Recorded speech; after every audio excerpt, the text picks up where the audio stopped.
কেন করে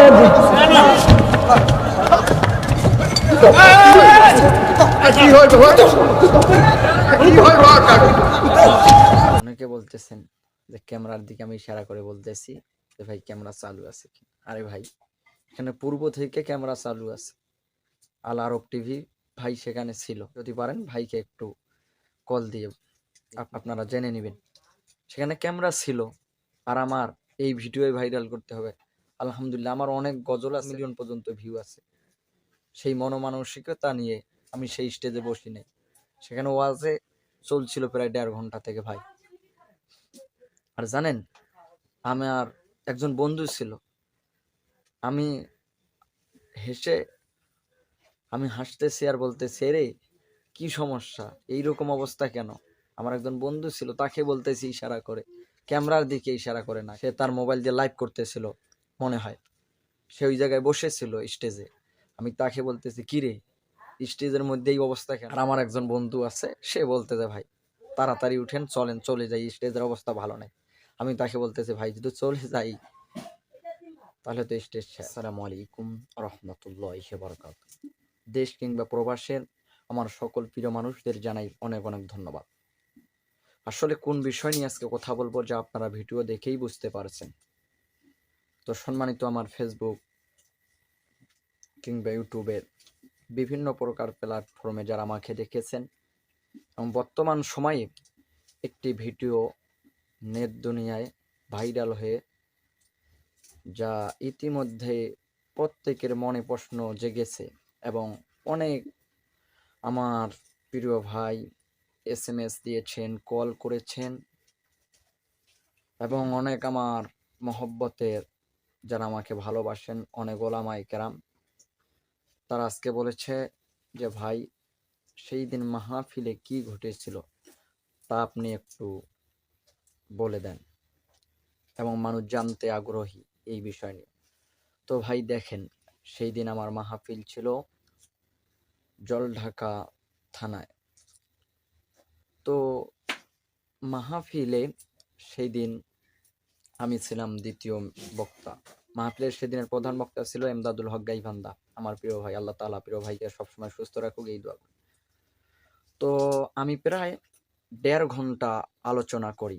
1.5 ঘন্টা আলোচনা চলতেছে। তো আমাকে বলা হয়েছে কালেকশন করার জন্য, কারণ সেই দিন পাশাপাশি 2টা মাহফিল চলতেছিল।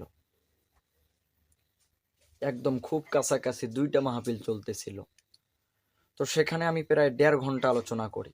আলোচনা প্রায় যখন 1.5 ঘন্টা চলতেছে, তো এক সময় হঠাৎ পিছনে দেখি সেই মারামারি লেগে যায়।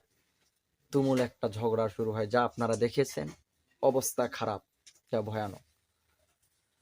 আসলে সেই জায়গার ভিতরে 2 জন আমার বন্ধু ছিল।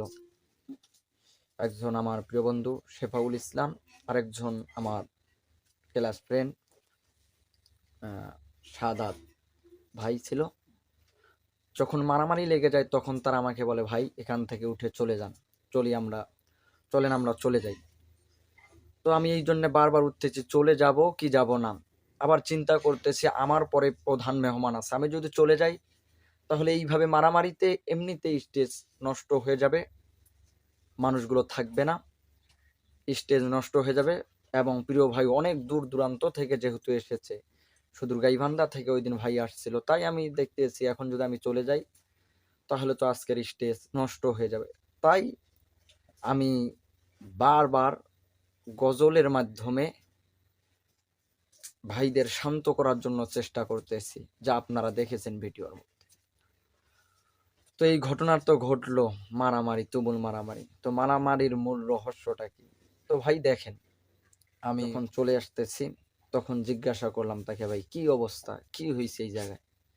আমি স্টেজের ভিতরও জানি না কি হয়েছে তাদের, এটা আমি জানি না। যখন আমাকে নিয়ে এসেছে ঘরে তখন আমি তাদেরকে বললাম, কি বিষয় নিয়ে মারামারি হইলো, এটা এটা কেন করলেন স্টেজের মধ্যে? এমনিতে তো ক্যামেরা ছিল, অনেক মিডিয়ার ভাইরা ছিল, এবং অনেক যুবক ভাইরা লাইভ করেছে, এটা তো আগামীকালকে ছড়িয়ে যাবে, যে অবস্থা করেছেন। তাদেরকে বললাম কি বিষয় নিয়ে এই ঝগড়া হয়েছে।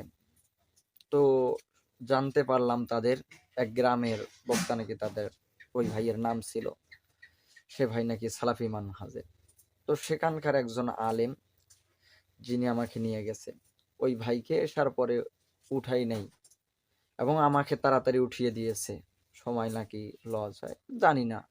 তো আমাকে যখন উঠিয়ে দিয়েছে, তো আমি উঠার পরে ১.৫ ঘন্টা আলোচনা করতেছি। ওই ভাই নাকি বলতেছে যে আমি যেভাবে হোক ভাইকে বলে আমি সময় নিব ০.৫ ঘন্টা। তো আরেক হুজুর আছে, সে বলতেছে না এই সময় আপনার আলোচনা করা যাবে না। এই ২ ভাইয়ে তুমুল লাগে, এক প্রকারে ঝগড়া লেগে যায়, জুতা উঠায়। দেখেছেন আপনারা ভিডিওর মধ্যে, আমিও ভিডিওর মধ্যে দেখেছি। তো একসময় ঝগড়া লেগে যায়। সেই ঝগড়া লাগার পরে যে দেখেছেন অবস্থা।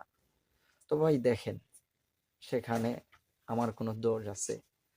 আমার সাথে কোনো কমিটির সাথেও কোনো কিছু হয়নি এবং শ্রোতার সাথেও কোনো কিছু হয়নি।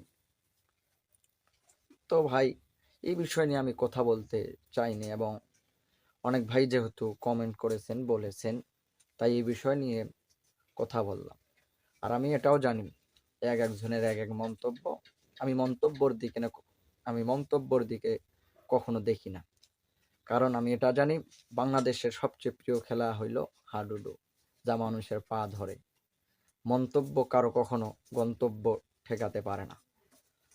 এবং অনেক ভাই বলেছেন যে স্টেজে যা হয়ে যাক, বক্তার ওয়াজ চালাইতে হবে। ভাই আমি যদি সেই দিন সেখানে ওয়াজ না চালাইতাম, তাহলে প্রধান বক্তা এসে ওয়াজ করতে পারতেন না এবং স্টেজটা নষ্ট হয়ে যাইত। পরবর্তীতে এমদাদুল হক গাইবান্ধা ভাই অনেক সুন্দরভাবে আলোচনা করেছে, আমি চলে এসেছি। এবং অনেক ভাই ভাই অনেক এক একজনের এক এক মন্তব্য করার অধিকার আছে। সবাই নিজের টাকা দিয়ে নেট চালায়, এক একজন এক এক রকম ভাবে মন্তব্য করতে পারে। তো যাই হোক ভাই, এই ছিল ব্যাপার। আমার সাথে কোনো সমস্যা হয়নি, না আমার উপর হামলা। তো যাই হোক, আল্লাহ তাআলা যেন সকলকে বোঝার জন্য তৌফিক দান করে। আসসালামু আলাইকুম রহমতুল্লাহ।